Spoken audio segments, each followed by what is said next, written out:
Hey out there, it's Mama G. I have another lesson for you guys. This is the final step to the lesson on our sea lion, and the picture was taken by Eric Sambo. You can look at his work on Instagram. It's amazing. I love it. So this is his little sea lion that we're going to use. And what we've already done is we've created this. You should already have your piece of paper that has your sea lion drawn so it looks like this. It's been refined. So if you don't have that, then you need to go back to parts A and B of our sea lion lesson and get that ready and bring that with you so that we can do the next step. So you will need today your paper that you've already drawn your sea lion on, a pencil and an eraser. You will need your photograph if you have it. If not, you can just look at the screen and you'll see the photo. And if you want the dry erase marker and the plastic sleeve, that's just optional. That's so if you want to try to figure out how to find some shapes and stuff within our sea lion on your own. So this is for grade 7 through 12, but you can see I have two different portions of this. The 7th through 9th graders are going to be selecting either something from the refrigerator or from your cupboard. I ended up getting something from my cupboard. And you're going to draw it balancing on your sea lion's nose. That's all you need to do. So yours is going to look something like this. So I got out my Campbell's soup and I thought that would be fun. And that would be like Andy Warhol. He was a famous artist that did a lot of stuff with soup cans and was pretty cool looking stuff. So I put my Campbell's soup can on my sea lion. I want you guys to do that, but I want you to pay careful attention to your drawing, and I want it a quality drawing. I know my 7th through 9th graders, and I know you guys can do a good job, so don't just rush through it. Let's get something cool looking, and then send me your results. I want to see it. So that's all you guys need to do. So you can actually, at this point, turn off the video if you want, and go ahead and do your project.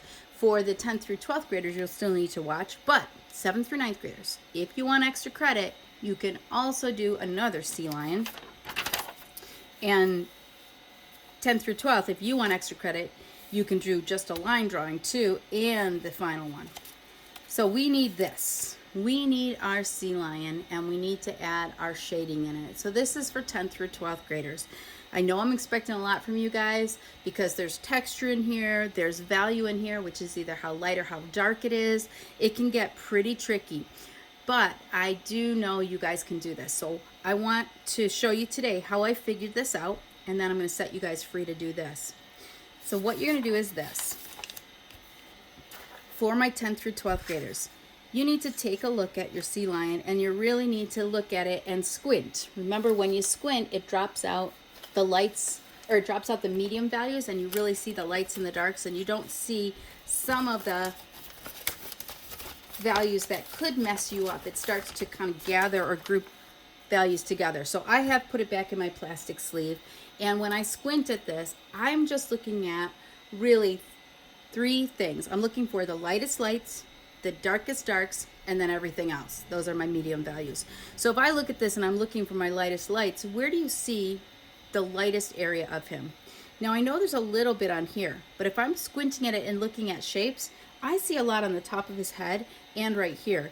So if I were to draw those, just to set myself aside for what I want to do, he's got all of this right here is pretty light, okay? That's pretty light. Right back here, I would say that is, I'll label it M. That's medium. This is light. Most of this is dark, okay? Especially here's some real dark down here. Really dark there, really dark underneath here. Okay? This whole thing is pretty dark right here, except for a little bit of value that is on, or a little bit of highlight on it. And there's a little bit light on his face, but not much. So once I find those areas, I can take my drawing and I can add some lead to it. Now, if you want to, you can go ahead and blend this. Remember how you can blend this either, I don't really want you to use your finger to blend with. I would rather have you have a Kleenex over top of your finger to just protect it, or you can use a Q-tip, or you can use a blending stump, or you don't even have to blend it at all. But if I'm looking at this, the first thing I'm going to do is I'm going to just gently draw in where those value changes are. I'm drawing this line right here to remind me to leave this part light. Okay, so I'm going to get this in. All right, I've got that in, and this was really dark right here, so I'm going to leave that part dark like that. And that's all I'm going to do for the moment. Now what I'm going to do is I'm going to take my blendings, or my pencil, and I'm going to add some value. So I don't want scribble scratches, because remember, if you have lines in here, any line you leave will tell the viewer that something is going on with the texture. And if we don't want him to look like he's all cut up or has some weird pattern on him, we don't want to have any pencil lines. So what I'm doing is I'm holding this way back here, this pencil at the end, and I'm using the side of my pencil, not the tip, because I don't want to have scratches on it. I'm using the side of my pencil way back here so it can't be too dark. You can't put a lot of force on it. And I'm putting my strokes close together, and I'm going to get something like that. So once I get that, I can leave it like that for now, or I can blend it.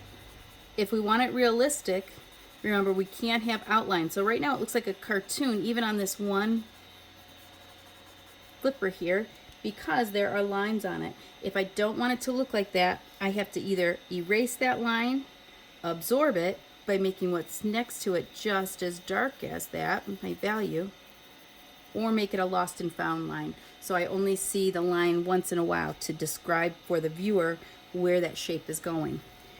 Once I get that in, I can go back to my, I know it's hard to see this because there's a glare. I'm going to take this out for a minute. Don't know if you guys can see, but there are some value changes going on even within here. I can take my eraser, and there's a little bit lighter towards the middle of this. I can kind of erase that, but now you see those hard edges? I'm still going to have to soften all those edges in, okay, so that we don't have anything that's really, really harsh. Or I can take a kneaded eraser if you have it. A kneaded eraser looks like old chewing gum here, and you just simply press down and pull up. It's just to take a layer of graphite off, not to erase it right down to the white. Then I'm just going to keep moving on. From here, I said this was an even darker area, so I'm going to fill that in dark. If you remember what I said goes around it, this is all medium. So I'm just going to lighten up how heavy I use the pencil. I'm going to go way back and hold it way back here on the end. And I'm going to fill this in. Remember, I've got to get rid of outlines, so the line that I'm going up to right here, if that doesn't just blend in with it, then I'm going to have to erase it, or I'll have to make my shading darker. But that blends in pretty well. Not quite gone, but that's all right. I'll get to it. So I'm going to keep working just like that, filling in the basic shapes first. Don't worry about all these little, I call them little nuances, you know, some of the little hair or maybe some little spots on him. Don't worry about that at first.